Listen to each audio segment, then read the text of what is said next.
میرے محترم سامعین، حضور علیہ الصلاۃ والسلام سے صحابہ کو اس قدر محبت تھی، ایک نظر دیکھنے کو ترستے تھے، گھر میں پریشان ہوتے تھے۔ صحابہ کہتے ہیں جب ہمیں کوئی پریشانی ہوتی، گھر میں پریشان بیٹھے ہوتے تو ہم گھر سے اٹھتے اور حضور کے پاس آتے، حضور کا دیدار کرتے، سارے غم ختم ہو جاتے۔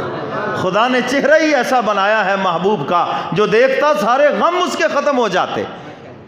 اور وہی چہرہ ہے کہ ابو جہل ملعون کہتا ہے کہ مجھے سب سے زیادہ انہی سے نفرت ہے۔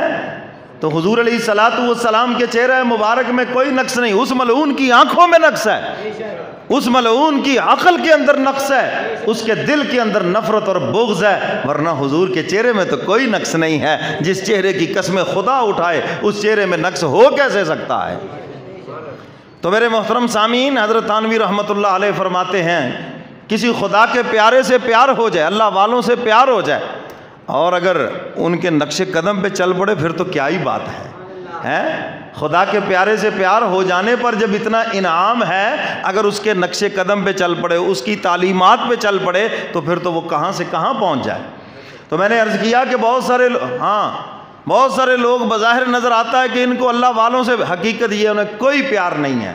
بظاہر نظر آتا ہے یہ بڑے پیر پر ہے، وہ کچھ نہیں ہے، مشرک ہے، وہ قبر پرست ہے، وہ پتہ نہیں کیا کچھ پر ہے، وہ مفاد پرست ہیں، وہ خدا کے پیاروں سے پیار کرنے والے نہیں ہیں۔ وہ پیارا بھی ایک نمبر ہونا چاہیے۔ اگر پیارے جس کو تم نے پیارا دیکھا اس کی داڑھی نہیں ہے، کیا کہتے داڑھی نہ موچتے اس تو اگے کچھ نہ پوچھ، ہے جی، نماز وہ نہیں پڑھتا، بھنگ وہ پی رہا ہے، چرس وہ پی رہا ہے، تو یہ خدا کے پیاروں کے کام ہے؟ یہ تو خدا کے دشمنوں کے کام ہے۔ ککڑ لڑا رہا ہے، بٹیرے لڑا رہا ہے، کتے لڑا رہا ہے، تو یہ خدا کے پیاروں کے کام ہے؟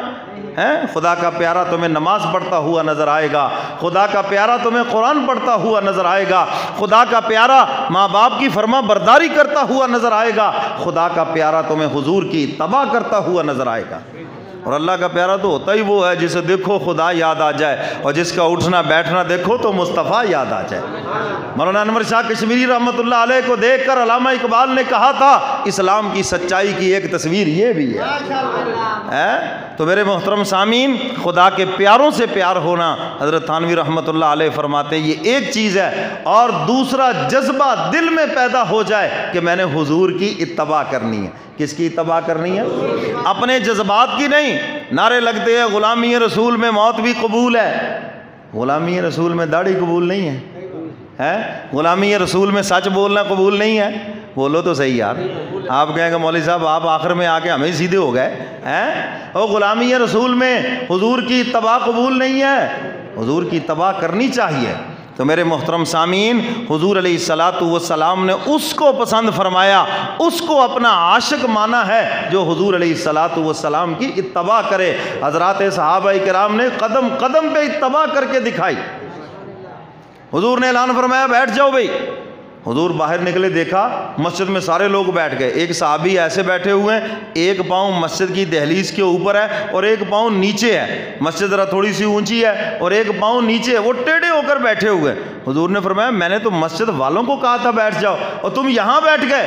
عرض کیا اللہ کے محبوب آپ کی آواز میرے کان میں پڑی، میں نے کہا اگر میں سیدھا ہو کر بیٹھوں گا تو حضور کا حکم پورا کرنے میں دیر ہو جائے گی، اور اگر اس حال میں میری موت آ گئی کہیں میرا نام آپ کے نافرمانوں میں نہ آ جائے۔ اللہ اکبر۔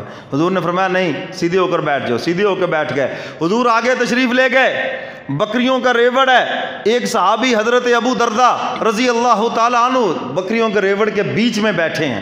حضور نے فرمایا ابو دردہ یہاں کیسے بیٹھے ہو؟ عرض کیا اللہ کے محبوب آپ کی آواز پڑی بیٹھ جاؤ، میں یہی بیٹھ گیا۔ حضور نے فرمایا میں نے تو مسجد والوں سے کہا تھا بیٹھ جاؤ اور میں نے تمہیں تو کہا ہی نہیں۔ ہائے، ایک شاعر نے خوب کہا اور درد مندوں سے نہ پوچھ کہاں بیٹھ گئے، اور درد مندوں سے نہ پوچھ کہاں بیٹھ گئے، اور تیری محفل میں غنیمت ہے جہاں بیٹھ گئے۔ بس حضور آپ کی آواز میرے کان میں پڑی بیٹھ جاؤ، میں یہیں پر بیٹھ گیا۔ یہ ہے عشق، اس کا نام ہے محبت۔ ایک نوجوان حضور کی خدمت میں آیا، اسلام قبول کیا۔ اللہ اکبر۔ اسلام قبول کرنے کے بعد واپس گھر تشریف، ابھی پہلا دن ہے، کلمہ پڑھا، گھر تشریف لے گئے، گھر میں بیٹھے ہیں، ایک خاتون سے تعلقات تھے اور بڑے اس کے اوپر فریفتہ تھے، بڑے عاشق تھے اس کے۔ وہ آئی ملنے کے لیے، میری طرف دیکھو، چہرہ پھیر لیا۔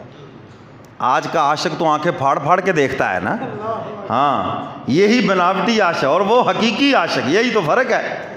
کیوں جی دیکھتا ہے یہ نہیں دیکھتا، اور بعضوں کا موٹر سائیکل بھی آگے جا کے کسی میں بچتا ہے، وہ پیچھے دیکھ رہا ہوتا ہے، انہیں کیا ملنا ہے دیکھنے سے، حلوائی کی دکان پہ کھڑے ہو کر بھوک لگی ہو اور اوپر سے مٹھائی کو دیکھے خوشبو سونگے، بتاؤ بھی اس کی بھوک مٹ جائے گی اور تڑپے گا اور بھی زیادہ، تو کیا فائدہ ہے بھائی دیکھنے کا، اور بھی زیادہ اندر آگ لگے گی، پھر دل کے اوپر بوجھ بڑھے گا، اور ایک بد نظری کا اثر 3 دن تک رہتا ہے، یاد رکھنا ہے جی۔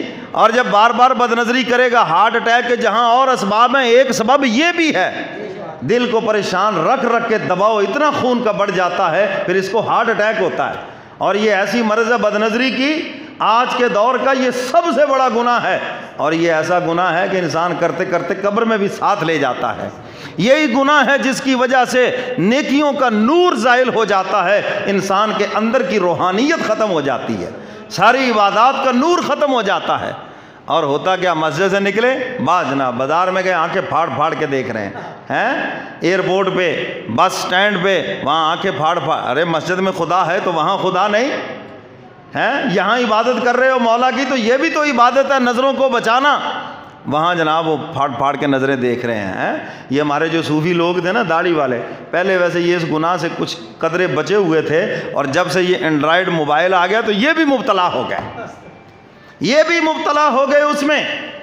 اب کوئی چونکہ پوچھنے والا نہیں، دروازہ بند کیا اور جناب چلا کے پھر ڈرامے دیکھ رہے ہیں، فلمیں دیکھ رہے ہیں، خواتین کو دیکھ رہے ہیں، ان کی ننگی تصویریں دیکھ رہے ہیں۔ تو خوب کہا حضرت شاہ حکیم اختر صاحب نور اللہ مرقدہ، یہ جو تو چھپ کے کرتا ہے اہل جہاں سے، یہ جو تو چھپ کے کرتا ہے اہل جہاں سے، کوئی دیکھتا ہے تجھے آسمان سے، وہ تو دیکھ رہا ہے نا، یعلم خائنۃ الاعین وما تخفی الصدور، ہاں تمہارے دلوں کی خیانت خوب جانتا ہے، آنکھوں کی خیانت خوب جانتا ہے، اور جو تمہارے دلوں میں گند ہے تمہارا مولا خوب جانتا ہے، پتہ ہے اس کو سب۔ اور قبر میں جا کر یہی جو گند ہے یہ برود بن کر پھٹے گا، اور پھر قبر میں آگ ہی آگ ہو جائے گی۔